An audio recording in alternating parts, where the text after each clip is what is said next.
Hey everybody, it's Kay. I'm back with a new video and I'm back with a box.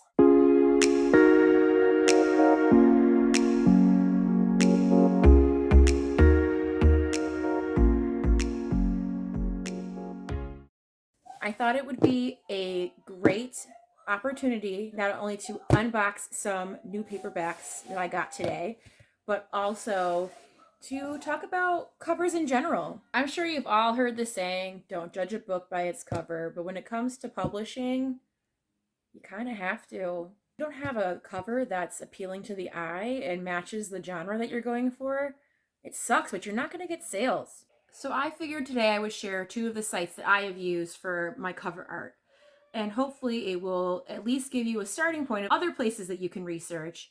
And if you want to use them yourself, go for it. I'm not an affiliate in any way. I just wanted to share my experience. I learned that you want your cover to be aesthetically pleasing. I mean, I know that seems like common sense, but sometimes there's things that maybe we have in mind, that have, an important aspect of our story, or maybe you want to see characters a certain way.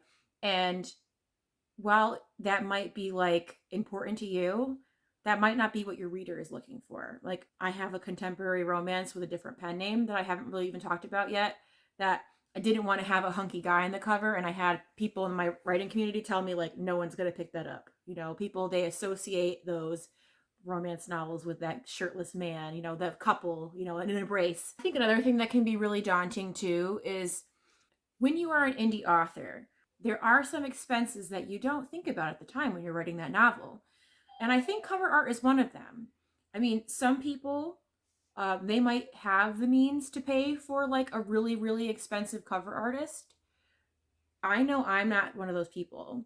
There's one that I looked into and I would really love to work with her someday, but it was like $900 a book. That was like my rent when I lived in my first apartment, and I just can't right now do that. But if you're like me and you're not super savvy with the Photoshop either, there are other options. And I'm going to talk a little bit about the two that I used today. So I'm sure that there's a question that you're probably wondering, and that is, why did I get new covers in the first place? What was wrong with the ones that I initially had? Now, my original covers were great. I actually have two of them here now. This was my original book one of my Squad Trouble series. And this was the second book. I'll also put what the third and fourth cover look like in the video when I go back and edit it. I loved the font. I loved that I got to work with this cover artist, and she helped me decide what color to use and what background and things like that. It was nice to be involved. I liked being able to make the decisions myself and have a say in what my cover looks like. The thing that I probably would have, like they say about hindsight and knowing things later, is I kind of pitched my series in a way that was confusing. If you look, like it says here, Shrewdest Faction, a Squad Trouble novel. Now, they were all part of the same series, but it doesn't say, Squad Trouble Book 1, Squad Trouble Book 2. It just says a Squad Trouble novel. And I know that in some of the reviews I got on Goodreads, that was something that came up. They're like, maybe you should say that it's part of a series because, they might read them out of order. And I hadn't thought about that at the time. So that was one of the reasons why I wanted to redo them. Another reason why I got new covers for my series is there was a big time gap between book 2 and book 3, because in that time I had left my publisher and decided to go indie, and I just felt like too much time had passed. It would be more successful if I just revamped them all and released them like one after the other, rapid release. I took a publishing class in February, and they also suggested, fresh covers sometimes helps get traction on things. I learned a lot of other things that I hope would help my sales improve. So that is why I did it, and they're so gorgeous. Like, I know you're probably like, you've seen these covers before. Like, why is this such a big deal? I mean, I do see them all the time for, ebooks and, promotional work and things like that. But it's still going to be really cool to hold them in my hands.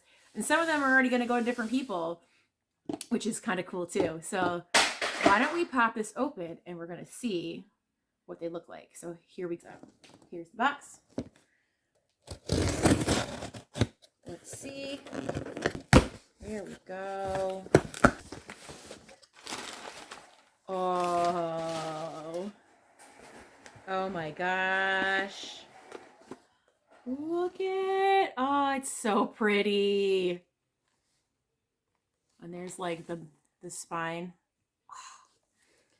I just feel like it goes with my like my space theme more. Like a lot of my books are YA sci-fi, so I feel like it just looks so cool. All right, that's book 1. Here's book 2. Oh, cool. Look at that. This is not my favorite image of the model that they chose, but I like the background a lot. Let's look at this last one here. And this is book 3. I don't have book 4 yet.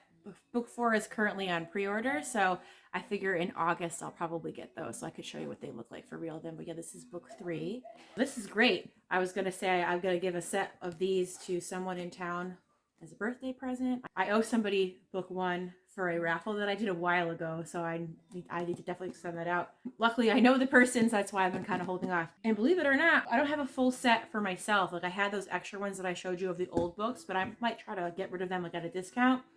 That we all have like a nice full complete set when the time comes. All right, so let me tell you about the 2 sites that I use now that we unboxed everything. So for these ones, my original ones, and my Enshrine cover, I used a site called the Book Khaleesi. And I'll put the link in the description, and I'll even put it across the screen here. She was great. I actually got connected with her because when I was with my old publisher, I wanted to do a little bit of like a teaser, like a promo, like a banner for my website. She saw the cover that I had at the time and was not happy. She was appalled. So she offered to do and fix Enshrine for free, and I paid for the banner. And that's kind of how we got this relationship going. She's very affordable. If you go on her website, it's, I think, unless her prices have gone up, I think it was like $30 for an ebook and then an additional $50 for, the paperback version. But her team is wonderful. They have quick turnaround. They do book trailers too, among other things. And I think she's great, and I would recommend her to anybody. I will most likely use her for Enshrine sequel Eminence when the time comes. But what I used for the new versions of the book, so these ones, is I used Get Covers, and it was actually a Facebook ad. And I know like sometimes we see Facebook ads and like red flags go off, and I was a little like that to start. Both companies are actually overseas, but it's totally legit. They have like different tiers of book covers, and I chose this one. These I want to say were $40 per cover, and that includes the paperback as well, which is awesome. But I know I looked into them to have them redo Enshrine because it's been even longer since Enshrine has been released, and now I'm working on the sequel.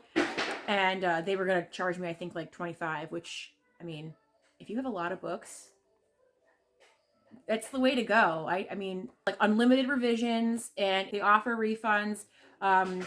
Super easy to work with, tons of people on their team, and it's easier than me using Photoshop. So that's why I went with that. I think the final point that I'm going to make before I wrap this video up is if you are independently published, you get to decide what your cover looks like. But if you're not, if you're with a small press or you're looking for small presses, you want somebody that is just as invested in what your book looks like as you are. And look at these websites and look at their covers. If the quality does not meet your standards, run.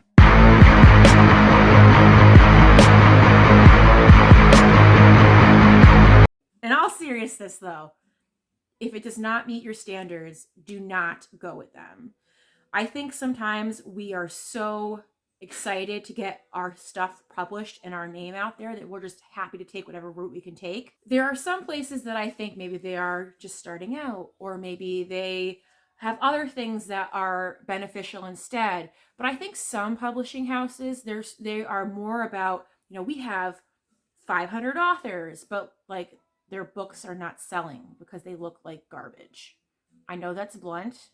And again, I know I said I wasn't going to talk much about what happened to me, but if you're already having to split your royalties with somebody else, doesn't it make more sense that you should have a beautiful book and not a piece of garbage. So I'll step off my soapbox now, but advocate for yourself, because as I said, they say they don't judge a book by its cover, but it's a lie. All right, I think that's it for me this week. I hope that I helped you get a little bit more information about covers. I know it's like just barely the tip of the iceberg, but thebookkhaleesi.com, getcovers.com. Get Covers always has some sort of discount. They'll throw in like a title page or an audiobook cover, if you order with them, which is nice. Same thing with the Book Khaleesi. I feel like they offer promotions from time to time too, so that it's a little bit easier on the wallet, which is good. If you have any questions or you have websites of your own that you have used for your covers, I would love to hear them. Have a nice one. I'll see you soon.